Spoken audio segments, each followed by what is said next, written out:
신앙생활을 어떻게 하느냐. 사실은 예수님 믿으면 모든 게 다 끝나야 되거든요.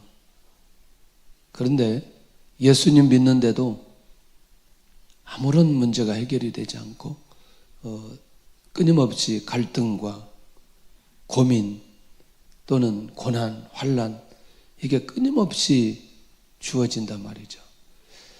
이제 우리가 평범한 삶에서 복음을 받고 예수님을 위한 삶으로 바뀌어질 때는 이 가치와 생각이 완전히 바뀌어지게 됩니다. 그걸 고난으로 느껴지지 않고 환난으로 느껴지지 않고 그 가운데 하나님의 뜻을 발견하고 인도받아 가는데, 오늘 좀 이 시간에 한번 우리가 했던 대로 8장까지 정리를 한번 해보려고 합니다.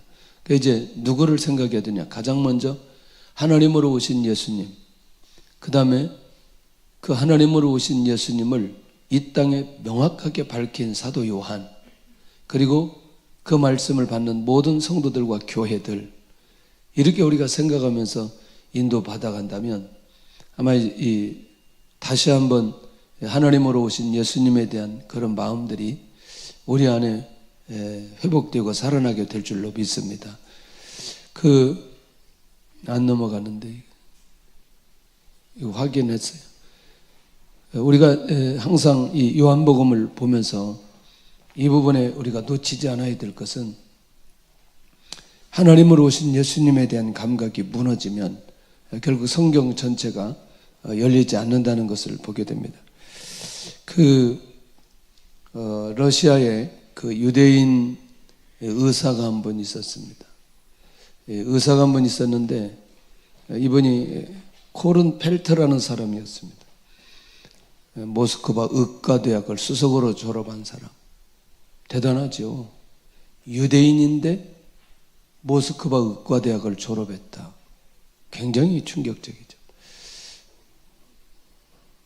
이 뒤에서 이거 안 됐는데 뒤에서 넘겼어요. 다시 정리 좀 해주세요.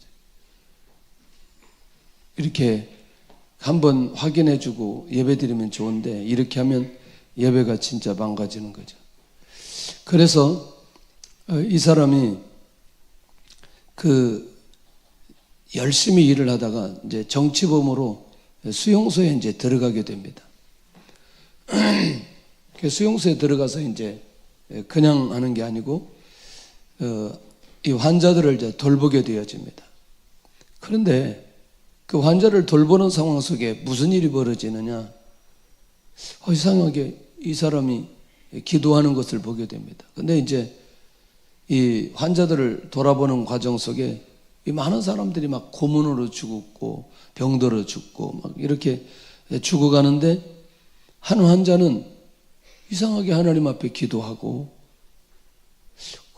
이렇게 이 상황을 그대로 받아들이고, 그런데 자기에게 예수님을 소개해 주는 거죠. 좀 이상하지 않아요?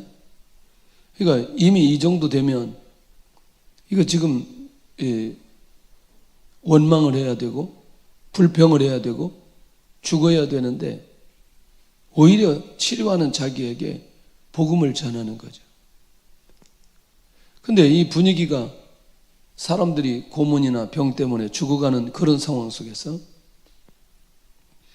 이 코른벨트는 이 환자가 기도하는 것을 듣게 됩니다. 하나님, 우리가 우리에게 죄 지은 자를 용서합니다. 나를 받아주시고 저들의 죄를 사하여 주옵소서. 이 병든 자의 기도라고 하는 건 이해할 수 없는 그런 이제 기도를 이렇게 하게 됩니다. 그런데 놀라운 일이죠. 이 의사에게는 이 기도가 너무너무 충격적이 있다는 거예요. 이 상황 자체가 일단 이해가 되지 않으니, 그리고 이 사람이 하는 기도 자체가 이해가 되지 않으니, 유대인이지만 자기가 예수님을 믿지 않았던 이 사람, 그리고 그는 그 얘기를 그대로 듣습니다. 그리고 어느 날 장엄 환자를 수술하게 됩니다. 마취제도 없고 진통제도 없고 수술해 놓고 의사로서 그 청년이 너무나 불쌍해 보이는 거죠. 그래가지고 그 옆에 앉아서 자기가 만난, 자기가 받은 예수님을 전하기 시작합니다. 이야, 이거 놀랍지 않아요? 그런데 이 청년이 그 아픈 중에도 그 얘기를 듣고 예수님 믿기로 결단을 하는 거죠. 자, 지금 상황은 수용소, 그 다음에 아픈 사람들, 그 다음에 치료하는 의사. 그러니까 이 상황은 그렇게 건강해 보이지 않는다는 거죠. 그런데 새벽에 의사는 그 자리에서 일어나 막사로 가다가 죽어버리는 거예요. 펠트라는 의사가 죽어버리는 거예요. 너무나 충격적이잖아요. 그런데 그날 밤 수술에서 복음을 받고 결심한 사람이 바로 솔데니치라는 사람이라. 이 사람은 알죠? 들어보셨어요? 이름은 들어보셨죠? 안 들어봤다고도 들어봤다고 그래요. 에? 안 들어보셨어요? 들어봤잖아요. 아, 이렇게 복음을 받는구나. 이렇게 역사가 일어나는구나. 그는 예수 그리스도를 영접하고 난 이후에 놀라운 변화가 일어납니다. 그래서 그는 코른벨트의 삶까지 살면서 그가 수용소에 나와 전 세계의 수용소 상황을 알리기 시작합니다. 지금은 러시아의 국보급 인물로 평가받고 있는데 이런 사람이 이렇게 되기까지 그 안에 복음을 전했던 사람이 있고 복음을 받았고 하나님을 만났던 그의 삶의 변화가 이런 상황까지 이르게 되어지는. 그러니까 우리가 꼭 기억해야 될 것은 항상 상황을 놓고 우리 스스로 분별하거나 판단하지 않아야 된다. 그 상황이 또 어떤 변화로 어떻게 일어날지 우리는 알 수 없기 때문에 중요한 건 내가 하나님을 만나고 하나님의 은혜 가운데 살아간다는 게 매우 중요하다는 거예요. 예수님이 누구냐? 도대체 예수님이 어떤 분이냐? 결국 그 예수님을 제대로 보고 믿고 내 안에서 누려 역사가 일어나는데 도대체 그 예수님은 하나님으로 이 땅에 오셨는데 예수님은 하나님이시다는 거죠. 신성에 관한 요한의 고백인데 신성은 하나님이시다는 거거든요. 하나님과 함께 계셨고 만물이 그로 말미암아 지은 바 되었다. 그러니까 이거는 누구만 할 수 있다? 하나님만 할 수 있다. 그러니까 하나님과 함께 계셨고 만물이 모두 다 그로 말미암아 지은 바 되었으니 예수님은 하나님이시다. 심지어 누구까지? 사람까지, 나까지 누가 지으셨다? 예수님이 지으셨다. 할렐루야. 그러면 나의 문제는 나를 지으신 누구에게 가면 되는 거죠? 하나님에게 가면 되는 거죠. 할렐루야. 예. 자동차가 아무리 고장이 많이 나도요, 정비소에 가면 해결이 되더라고요. 예. 근데 사실은 이 사람들이 자동차를 만든 건 아니에요. 회사에서 만들었어요. 근데 새로운 차가 나오면 이 직원들은 가서 공부를 하더라고요. 이 새로운 차에 대해서 워낙 빠르게 바뀌어지기 때문에 공부하고 그리고 그 자동차를 고치고. 자, 그런데 그 하나님에 대해서 그 하나님이 이 땅에 오셨는데 하나님의 길을 준비하는 예비자가 있는 거죠. 그는 빛에 대해 증언하였고 자기로 모든 사람이 믿도록 하기 위해서 누구죠? 세례 요한이죠. 그러니까 누가 길을 예비하고 누가 전하느냐? 그 하나님이 누구인지 믿는 사람만이, 그 하나님이 누구인지 고백한 사람만이, 그 하나님이 누구인지 은혜를 받은 사람만이 길을 준비하고 그 예수님을 전하게 된다는 거죠. 그게 세례 요한인 거죠. 할렐루야. 그러니까 우리도 그렇잖아요. 사람에서 저 사람이 누구인지 분명하게 이해가 되면 그 사람에 대해서 말하고 그 사람을 소개하고 또 어느 경우에는 자랑스럽게 생각하기도 한단 말이죠. 그런데 하나님으로 이 땅에 오신 예수님은 사람과 비교될 수 없는 그런 분이시기 때문에 오늘 이 요한은 그의 길을 준비하고 그리고 또 선포하는 그런 삶을 살았던 것을 보게 되는데, 그런데 하나님으로 오신 예수님이 이 땅에 우리의 삶 속에, 나의 삶 속에 깊이 개입하고 나의 삶을 주도적으로 가게 하는 것은 딱 한 가지라는 거죠. 영접하는 거라는 거예요. 모든 만물이 하나님에 의해서 창조되었지만 모든 사람들이 그 은혜를 누리는 건 아니잖아요. 누구만 예수 그리스도를 믿고 예수 그리스도를 영접한 사람들만이 그 은혜 속에 들어갈 수 있다는 거예요. 특별한 종입니다. 그러니 여기에서 끝나지 않고 하나님의 자녀가 되는 상속자로서 동역자로서의 축복은 반드시 하나님으로 오신 예수님을 영접하는 자들에게만 주어져요. 그걸 지금 요한이 밝히고 있는 것 아니냐는 거예요. 그러니까 아무리 이론적으로 내가 많이 안다 할지라도, 이론적으로 내가 고백한다 할지라도 영접이라는 단계를 거치지 않으면 결국 하나님의 자녀로서의 특권을 누리기는 매우 어려운 일이다. 그렇다면 이 요한이 고백하는 거죠. 그렇지, 예수님의 그 성육신, 몸으로 이 땅에 오신 그 예수님에 대한 그 고백, 그것은 우리 가운데 거하시고 그러기 위해서 말씀이 육신이 되어 이 땅에 오셨다는 거죠. 왜? 우리 가운데 함께 거하시기 위해서 하나님이 이 땅에 오셨다는 거예요. 이게 놀라운 비밀입니다.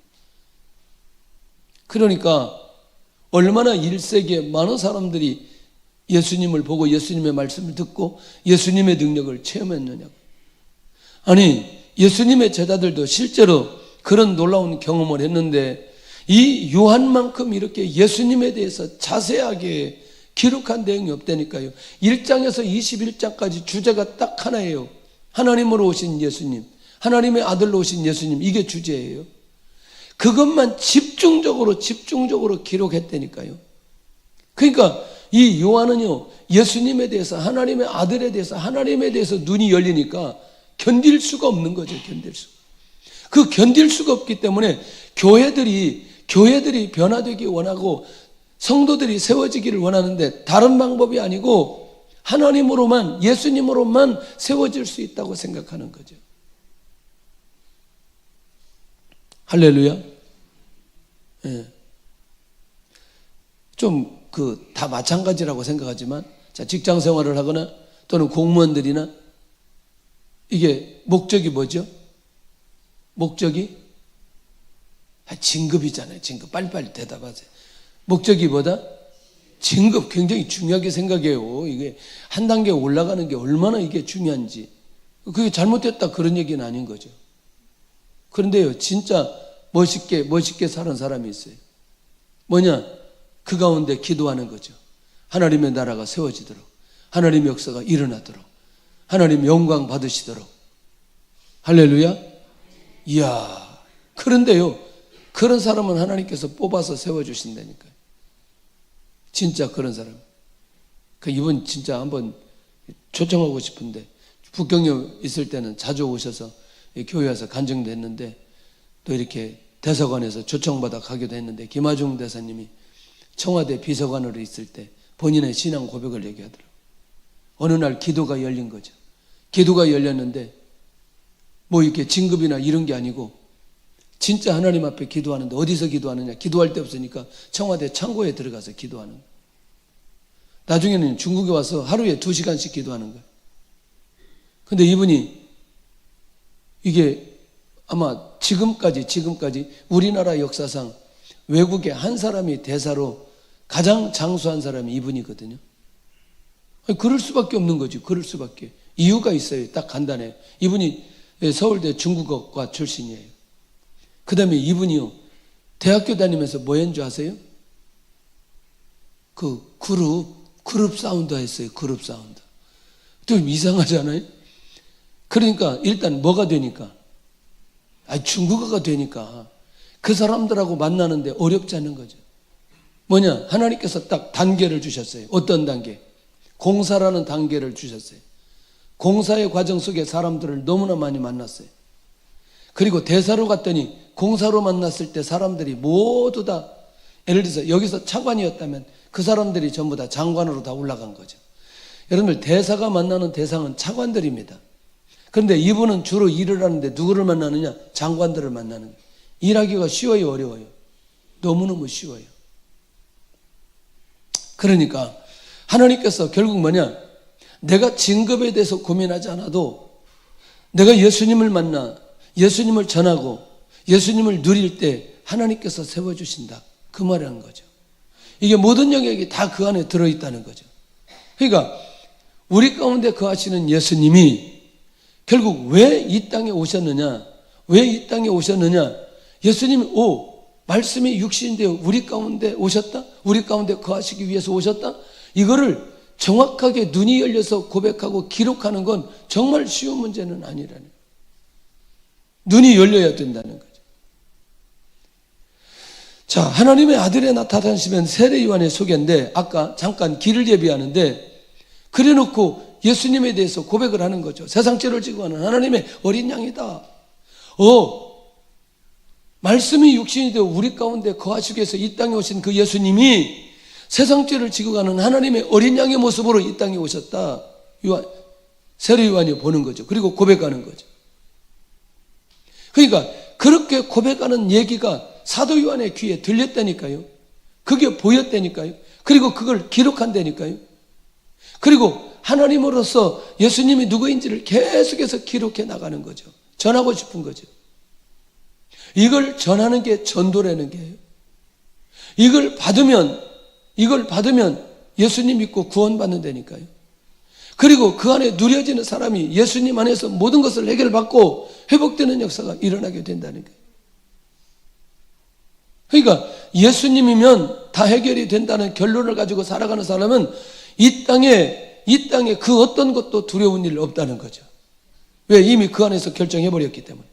하나님의 아들로 이 땅에 오심을 밝히는 요한복음 1장에 있는 내용입니다. 2장이 뭐냐?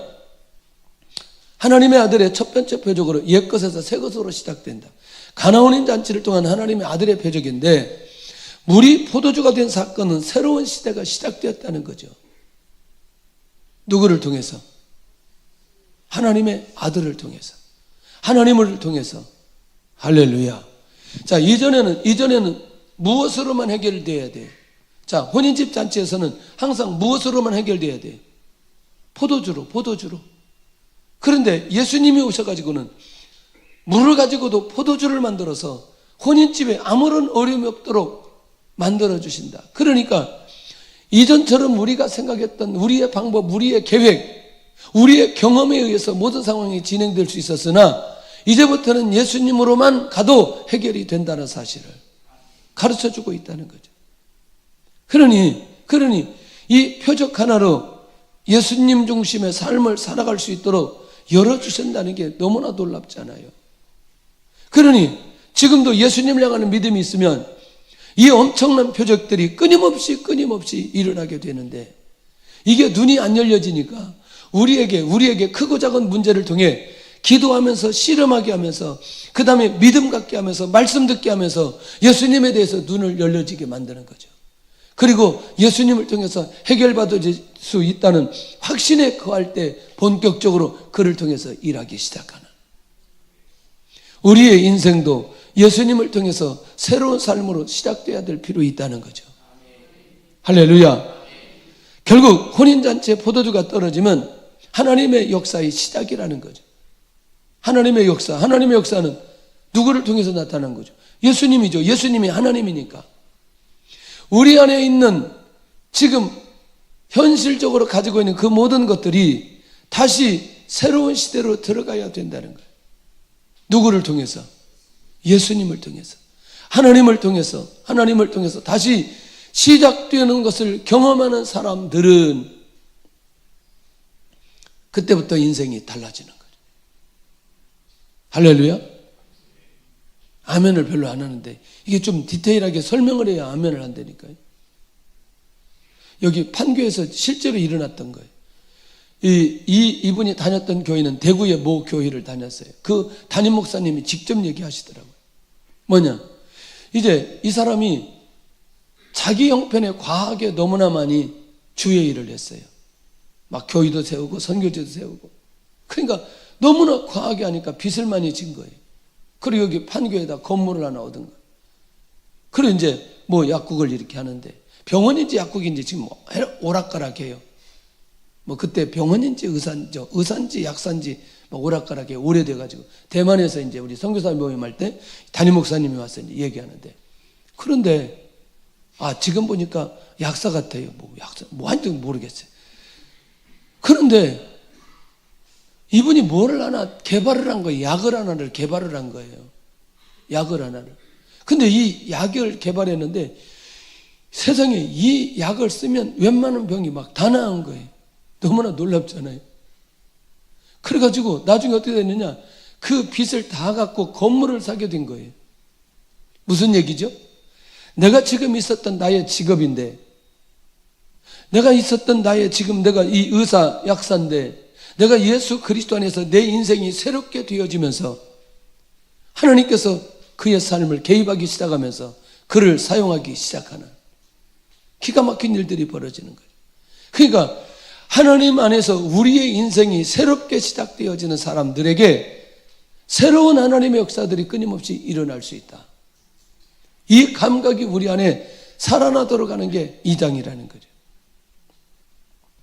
이것만 해도 오늘 하루 종일 얘기해야 되는데, 예수님 만나 새롭게 되어진다면 이 인생 자체가 얼마나 놀라운 일일까.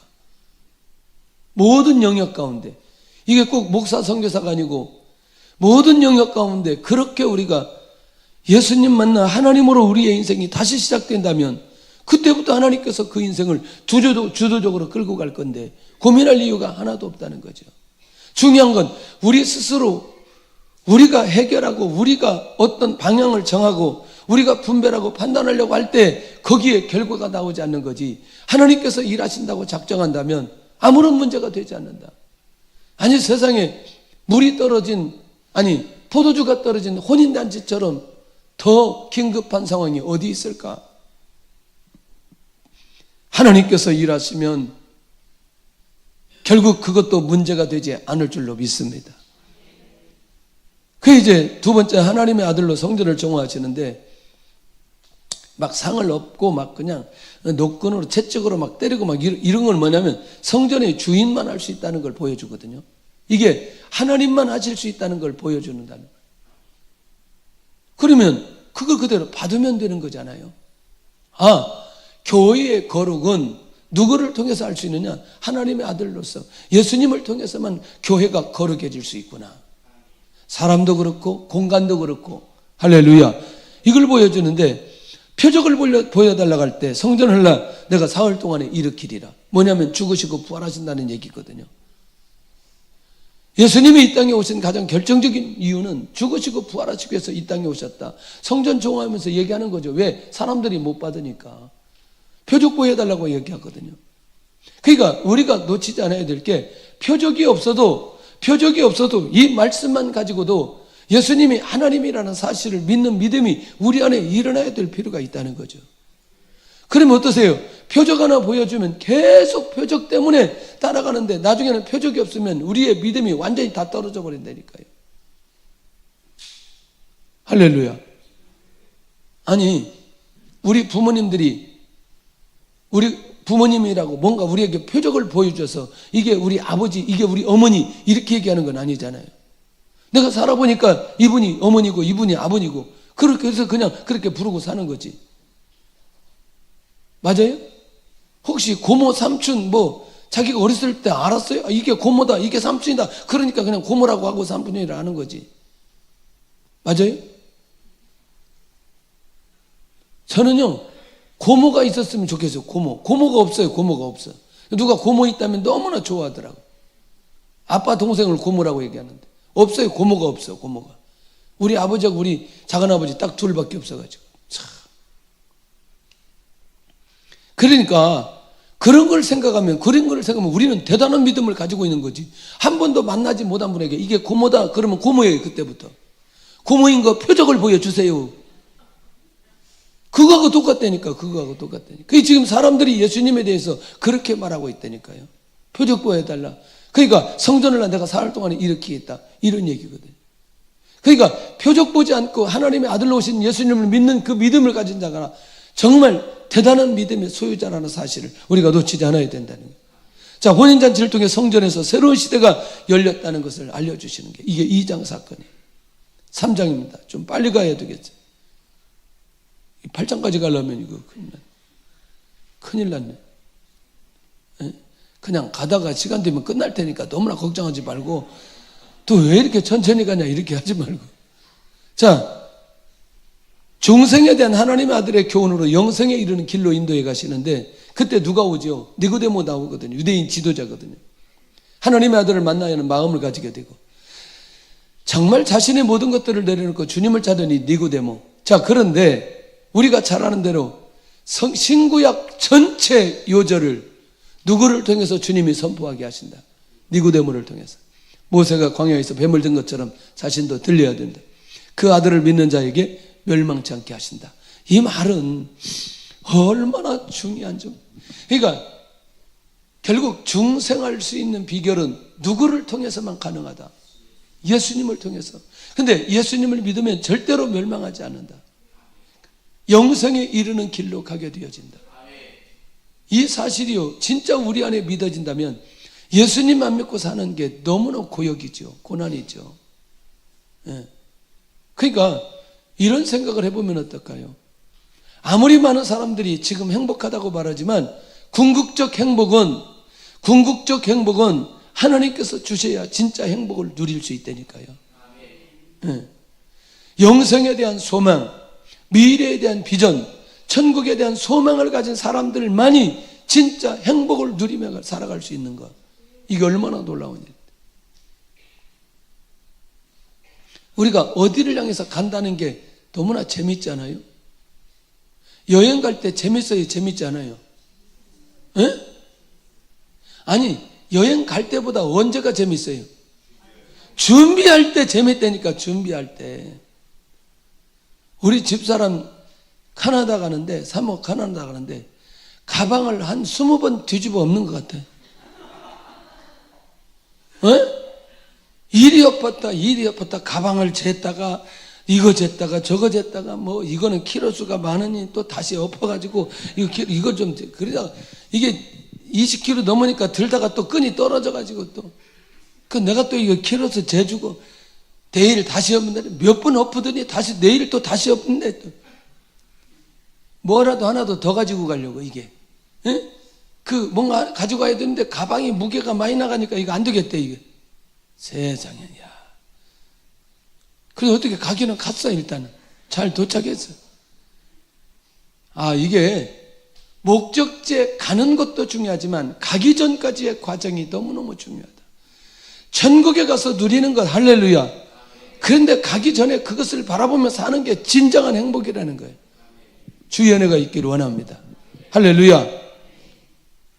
제가 뭐 이렇게 되니까 뭐 여기 있는데 이게 뭐 몸에 좋다 그래서 끼었으니까 제가 뭐 이렇게 손목걸이 아니니까 보일 때 또 이상하게 생각하지 말고. 제가 이런 거 안 끼는데. 근데 끼니까 좀 낫기는 해요. 자, 영생을 얻기 위해서 반드시 뭐가 필요하다? 믿음이 필요한 것을 가르쳐주고 있다. 할렐루야. 하나님의 아들만이 멸망하지 않게 하신다는 약속을 하시는 게 3장에 있는 내용이죠. 자, 이제 4장에 가서 갈릴리로 향하신 하나님의 아들이 세상의 구주라는. 자, 보세요. 하나님의 아들이 한 영혼을 향한 구주를 했는데 그게 뭐냐? 우물가에 그 갈릴리로 가면서 누구 만나냐? 우리가 잘 아는 대로 사마리아 여인 만난단 말이죠. 네. 그러니까 예수님은 다수가 구원받기 원하기도 하지만 한 영혼이 구원받는 그 일에도 집중하신다는 거예요. 그 여인에게 자신이 그리스도임을 밝혀줍니다. 제자들은 도저히 이해가 되지 않습니다. 사마리아 사람들과 상종하지 않는데 예수님은 지금 사마리아 사람과 상종하면서 그에게 복음을 전하는 이 모습이 이해가 되지 않아요. 그러나 주님의 관심은 누구냐? 그 한 영혼이 하나님으로 오신 예수님을 믿고 구원받는 게 너무너무 중요하기 때문에 하나님의 아들을 만난 자의 복음 전파가 이제 4장에 일어납니다. 사마리아인의 삶의 변화가 어떻게 일어나냐? 복음의 확장으로 일어납니다. 내가 만났다는 거죠. 누구 만났다? 메시아 만났다. 그러니까 어떻게 하라? 와보라는 거죠. 에? 와보라. 그러니까 한 사람이 하나님을 제대로 만나면 그의 입이 열려지게 되어 있다니까요. 아멘? 그의 입이 열려지게 되어 있다니까요. 주의 은혜가 있기를 원합니다. 할렐루야. 아니 진짜로 저 의사분들 얘기 들으셨어요? 아무 능력도 없는데 이거 마시면 낫습니다. 그러면 낫는데요. 이게 자기 안에 신뢰가 되면 우리가 사람이 말하는 것도 그런데 예수님이 내가 메시아라는 사실을 그에게 밝히고 그걸 그가 믿고 그리고 나가서 그의 삶이 변화된 모습은 예수님이 누구인지를 그의 내면적 변화와 그 다음에 그가 나가서 복음을 전하는 이것을 통해 예수님이 하나님이라는 사실을 사장을 통해서 명확하게 보여주고 있잖아요. 그러니까 이 사실이 내 안에 믿어지는 사람은 나도 그 얘기할 수 있어야 된다는 거예요. 예수님 믿으면 모든 문제 해결된다. 예수님 믿으면 멸망하지 않는다. 예수님 믿으면 구원받는다. 예수님 믿으면 고난하려는 문제 해결이 된다. 예수님 안에서 해결될 수 있다. 이 사실이 선포되어지면 분명히 하나님께서 그 안에 일하시기 시작하는데 마을 사람들이 오기 시작합니다. 누구에게? 예수님에게 오기 시작해요. 사마리아 여인이 나가서 얘기하니까 이게 별로 인정받지 못한 사람이라니까요. 남편 다섯이 있어서 지금 이게 우물가에도 지금 아무도 없을 때 오는 사람인데 갑자기 이 인생이 바뀌어져 가지고 동네에 들어가서 막 오만 사람들에게 만나서 얘기하니까 온다니까요. 할렐루야. 자, 5장이요. 하나님의 아들이 핍박과 생명, 심판의 권세를 지닌 분으로 이 땅에 오셨다는 거예요. 요한이 그렇게 보는 거죠. 하나님의 아들이 능력이 나타나는 베데스다 연못가 기억하시죠? 한 번도 일어나지 못했던 사람을 치유합니다. 하나님의 아들만이 치유할 수 있다. 하나님의 아들만이 생명을 주실 수 있다. 못에 들어가지 않아도 하나님의 아들을 통해서 일어나게 되어지는 기가 막힌 역사가 일어나는. 이제 어때? 눈이 열려지잖아요. 그렇지. 사도 요한은 예수님이 누구다? 하나님이시다. 예수님이 누구다? 하나님이시다. 계속 그것을 밝혀주고 싶은 거죠. 우리도 내가 예수님이 이 땅에 오셨는데 예수님이 하나님이시다 라는 사실을 내가 밝히기로 작정한다면 하나님이 그 사람 세워주신다니까요. 역사해 주신다니까요. 그가 하는 일을 통해서 역사해 주신다니까요. 할렐루야. 하나님의 아들의 표적을 거절하는 유대인, 여전히 하나님의 아들이심을 밝혀주는 그리스도. 그러니까 아버지께서 행하시는 것을 보고 그 일을 행하신다. 무슨 얘기냐? 이 안식일 오겠다고 계속해서 도전하니까 나는 아버지가 하는 것을 보고 일을 하고 아버지께서 말씀하신 걸 나는 말씀한다. 그러니까 나는 누구다? 하나님이시다. 그런데 유대인들이 받아요, 안 받아요? 안 받아요. 그러니까 그들은 어떻게 불신앙 속에 들어가게 된다는 거예요. 하나님께서 우리에게 표적을 주실 때 믿음으로 받고 거절하지 않기를 바랍니다. 이번 주도 우리에게 끊임없는 여러 이런저런 표적들이 일어날 수 있다는 믿음이 우리 안에 있어야 된다. 그런데 그것이 뭐냐? 분명한 목적이 있어야 돼요. 왜 나에게는 표적이 일어나지 않느냐? 이 사건이 예수님이 하나님의 아들이심을 내가 고백하려고 하는 순간에 기가 막힌 표적들이 끊임없이 일어나게 될 것이다. 혹시 기도의 제목 있나요? 이번 주에 풀어가야 될 내용이 있나요? 이번 주에 기적이 일어나야 될 내용이 있나요? 예수님이 하나님이심을 내가 고백하기를 원합니다. 주님 앞에 그 고백하는 순간에 우리에게 일어나야 될 크고 작은 표적들이 일어날 수밖에 없는 그런 은혜를 내려주실 줄로 믿습니다.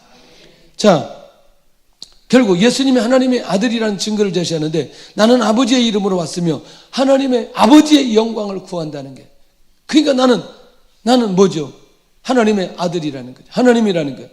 타인의 증거가 아닌 하나님 자신이, 예수님 자신이 하나님의 아들이신 것을 자신 스스로 증언하고 있다는 거예요.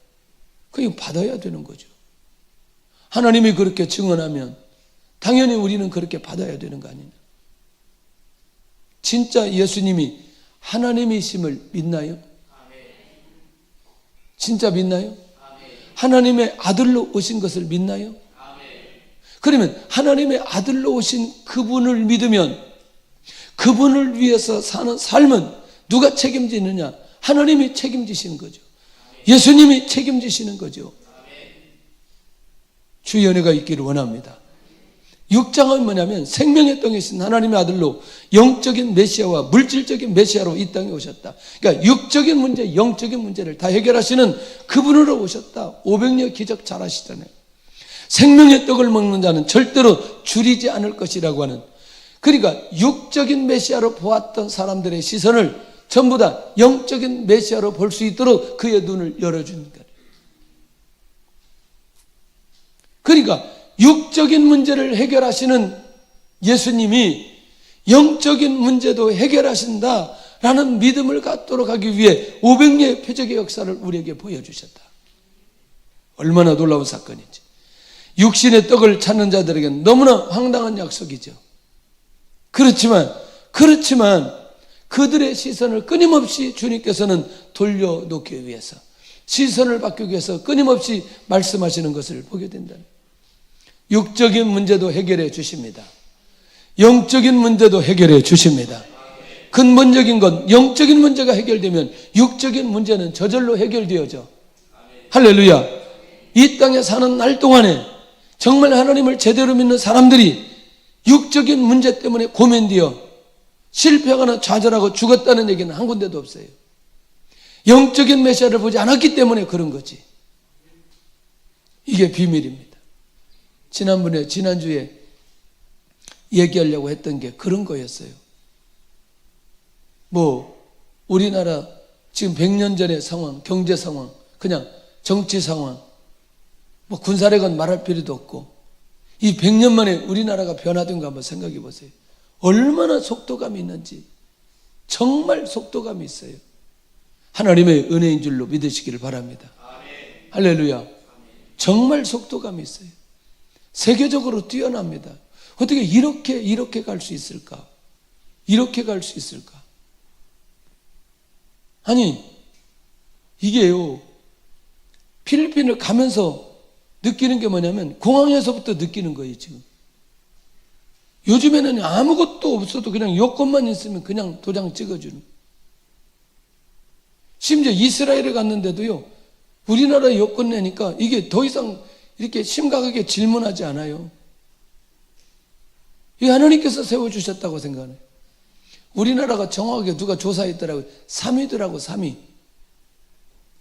193개국이 일본, 싱가포르가 195개국 무비자로 들어가는데 우리나라가 192인가 1인가 그래요.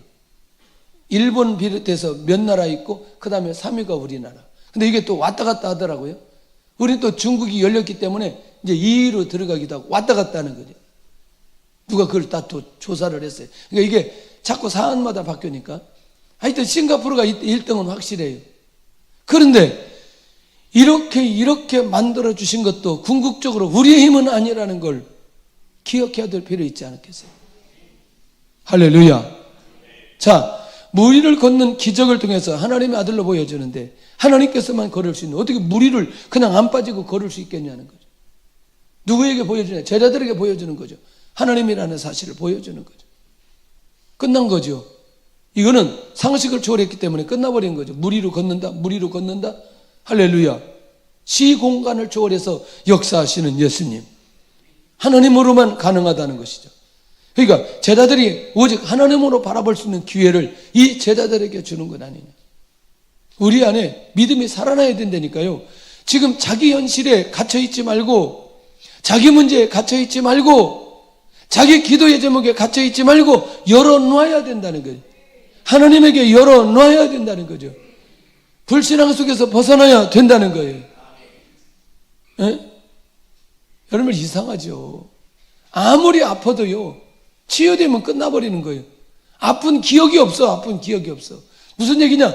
문제 때문에 너무너무 힘들고 고통스러운데 문제 해결되어지면요 그만인 거예요. 은혜를 잊어버려. 은혜를 잊어버려. 맞아 안 맞아요? 에? 아이 좀 설교할 때 그런 얘기 해서 죄송하지만 화장실 가기 전에 어때요? 하여튼 모든 것 그냥 막 문이라도 열어주면 다 이야 진짜. 근데 어때요? 갔다 오고 나면 뭘 시원해? 잊어버린다니까. 아까 그 상황이 무슨 시원하기는 진짜 하여튼. 아니 어제 혼자 있어가지고 콩나물집에 가는데 화장실을 가고 싶어요. 그 화장실 번호가 몇 번입니까? 그랬더니 11 뭐 9 그런 거. 아무리 눌러도 안 돼 이게. 그 다시 돌아왔어요. 아니 번호가 뭐냐 그랬더니 1195래요. 아니 119라고만 해놓고 그래도 아니 그걸 미리 잘 알려줘야지. 지금 사람은 급한데 119 아무리 눌러도 이게 나중에 다시 갔더니 안 떠. 하도 많이 눌러가지고 이게 안 뜨는 거야 또. 야, 이 화장실이 참나 진짜. 갈 때는 급한데 갔다 오고 나니까 아무것도 아닌 거지. 잊어버린 거지 그 상황이. 그러니까 우리가 하나님 앞에 갔을 때 가기 전에 우리의 상황이 너무나 심각하고 너무나 고통스럽고 이거 정말 해결해야 된다고 생각하고 막상 하나님의 은혜로 해결받았는데 그건 다 잊어. 그 뒤에 다 잊어. 내가 어떤 상황이었지? 이러지 않아야 된다는 거예요. 적어요. 그래서 적어. 이제는 내가 이 고난의 상황이 올 때 내가 절대로 이 은혜 잊지 않을 것 딱딱 적어요. 그리고 해결되었을 때 하나님 앞에 감사하고 영광 돌리는. 실제로 우리는 너무나 많이 잊어버립니다. 자, 생명의 떡이신 하나님의 아들이라는 사실을 믿는 제자들, 영생의 말씀이 주께 있기에 다른 데로 갈 수 없다고 고백하는 베드로. 왜? 이제 이때는 제대로 고백하는 거죠. 물론 나중에 예수님을 배반하지만 절대로 부인할 수 없는 하나님의 아들의 증거라는 걸 이 제자의 고백을 통해서 확인할 수 있습니다. 생명의 떡이신 하나님의 아들은 나와 무슨 관계인가? 지금 나와 무슨 관계인가? 할렐루야. 자, 7장은 하나님의 아들의 증거는 생명을 주시는 그리스도로 이제 뭐냐면 예수님의 가르침은 하나님에게서 왔다는 가르침인데 예수님이 하나님으로서 하나님의 뜻을 행하시고 그 뜻은 하나님께서 온 것이기 때문에 내가 행하는 것은 모두 누구의 뜻이다? 하나님의 뜻이다. 고로 나는 누구다? 하나님이시다. 그러니까 하나님의 아들의 권위는 성자 하나님으로부터 온 권위이다 라는 사실을 밝히는 거죠. 계속 이 얘기예요. 요한복음이 어려운 게 아니고 그냥 그런 눈으로 쭉 보면은 성경이 그냥 확 열리면서 예수님께 대한 믿음이 우리 안에서 확 일어나게 된다니까요. 이 얘기 들으면서도 우리 안에 영적인 갈등이 해결되지 못한 게 있어서는 안 된다는 거예요. 육적인 문제가 해결되지 못해서 힘들어하는 시간을 보내서는 안 된다는 거죠. 하나님 제대로 만나면 할렐루야 그 안에서 다 해결이 되어진다. 와, 놀랍지 않아요? 이야, 요즘에 유행어가 있어요. 할아버지가 누구인지 요즘에는 할아버지의 능력이 매우 중요하대요. 에? 아, 그런 얘기 못 드셨어요? 예. 전에는 아무런 이런 얘기가 안 들리는데 할아버지가 되니까 이런 얘기가 들린다니까. 예? 그 말이 무슨 말인지. 아, 요즘에 젊은이들이 그런다는 거예요. 참나.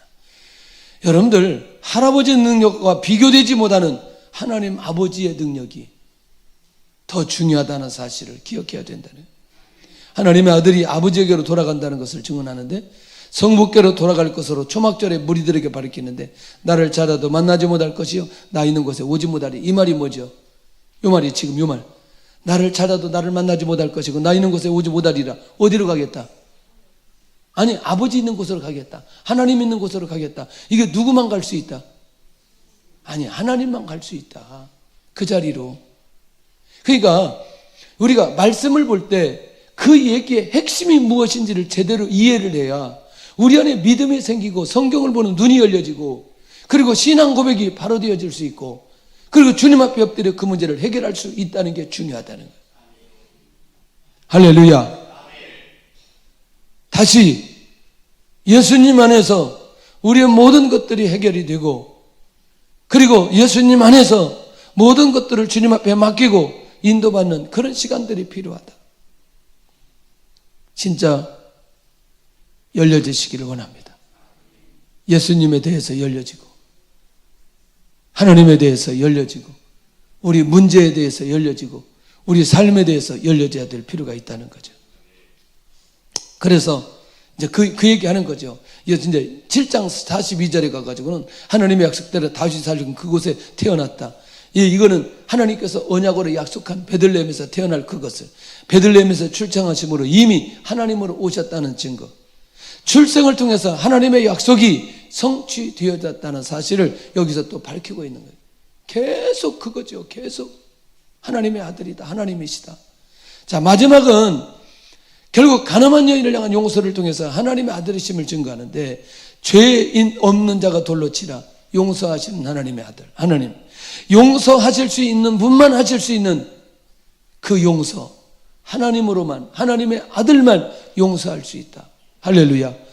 성부 하나님만 용서하실 수 있고, 성자 예수님만 용서하실 수 있는 그거, 누구도 돌을 던질 수 없도록 하시는 하나님의 아들의 이 사역을 통해 예수님이 누구다? 하나님의 아들이시고, 예수님이 누구다? 하나님이시라는 사실을 밝혀주고 있다. 한 영혼을 건지며 한 영혼을 위해서 이 땅에 오신 것을 보여주는데, 하나님의 사랑을 자신의 말과 몸으로 사명으로 보여주신 예수님. 그러니 죄를 지으면 누구에게 가야 된다? 예수님에게 가야 된다. 죄인을 향한 하나님의 사랑과 관심을 보여주는 하나님의 아들의 모습을 우리는 명확하게 이 8장 사건을 통해서 보여주는데, 어떤 사건이나 가르침이나 표적이나 증거도 하나님의 아들이심을, 하나님이심을 보여주시도록 밝혀주셨다. 이제 나머지 우리가 계속해서 9장부터 21장까지 우리의 눈이 거기에 초점이 맞춰지면 우리도 모르게 이상하게 믿음이 생기게 되고, 신앙 고백이 일어나기 시작하고, 그리고 막 소망이 생기게 되고, 흔들림 없는 믿음의 자리에 서 있을 수 있다는 게 매우 중요한 교훈이고 의미라는 것입니다. 나는 하나님으로 오신 예수님을 믿는가? 하나님의 아들을 전하기를 원하는가? 하나님의 아들을 통해서 나는 어떤 변화가 일어나는가? 자, 하나님을 통해서 나는 어떤 변화가 일어나는가? 끊임없는 변화가 복음을 전함으로 우리 안에 놀라운 변화가 일어나기를 예수님의 이름으로 축원합니다. 우리